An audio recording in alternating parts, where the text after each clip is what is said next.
So, it has been a while. This is not really a midday lifter, just a reflection.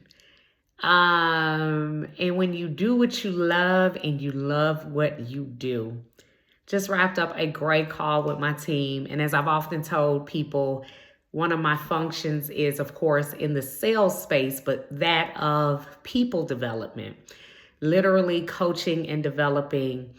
I build, I coach, and I train sales teams. And yes, I will gladly state that I am godly proud of those whom I have the honor to serve and to pour into.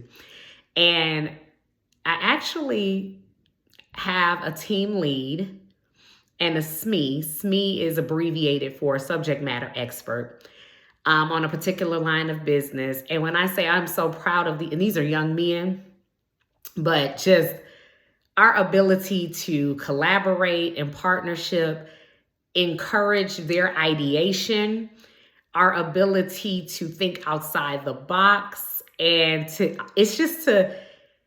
how do you pour into others what you know in such a way that they take what you know, and it's not even about necessarily making it their own. I actually want you to build upon whatever I know, go further than me, run faster than me.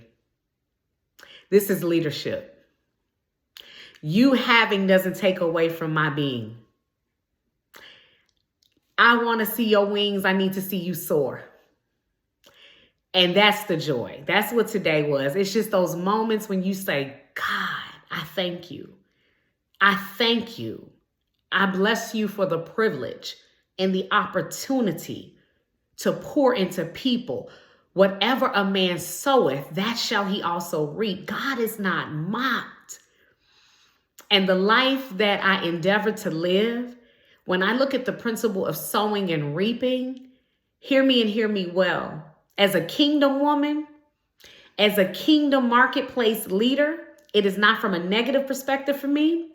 I look at it very much so as these are keys to the kingdom. Okay. And therefore, because it is a key, it unlocks.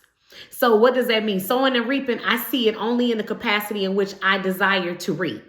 So what I'm sowing, if I don't want to reap it, baby, Keisha not putting it out there. So when I say sowing into people, and God is faithful.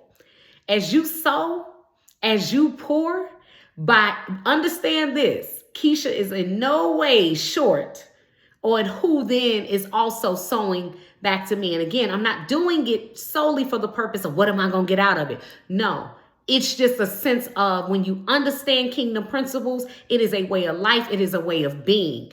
I am doing what he has called me to do, to be who he's called me to be. There's the sowing. It should be you. It should literally flow from you. It's not forced.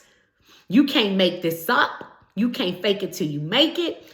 And so this is an amazing team. And I listen, as a leader, you may know what you know, but my impact, you all have heard me say this, is measured. I measure impact by people. Oh, God, you're so good. So something so rich, even as a leader. Leaders lift other leaders as you climb. So something so phenomenal, like I said, a great group of young men. And there is something that we have developed in how I have a very clear picture week over week by way of a deck that we present. We're very clear on what I call the dials on my business. And we understand nothing that we do on this line is static. Static means stands alone. Nobody knows what's going on. No. We have a very cohesive deck or presentation we work from, which I'm always at all times, I know the levers or the dials on the business. And we're all speaking the same language. Doesn't matter if someone is in or out of the office. We are all able to speak to that. We're all very clear on what the indicators are we're looking at. And we basically are saying, hey, yeah, there may be a pilot, but that pilot is also, that co-pilot is equally as important. Just as that stewardess staff, we all on one accord. So we know how this baby landed. That's how we flow. And so it has become a best practice. I was actually asked, I wasn't prepared for it, but it's okay because this is what I love to do. Can you present in this global forum the best practice that your team has by way of this deck that literally keeps a pulse on your business?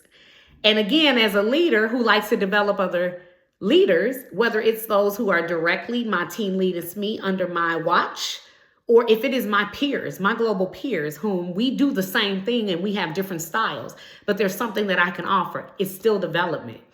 So I was actually honored to bring that forth, but guess why? It wasn't about Keisha. Leaders lift other leaders.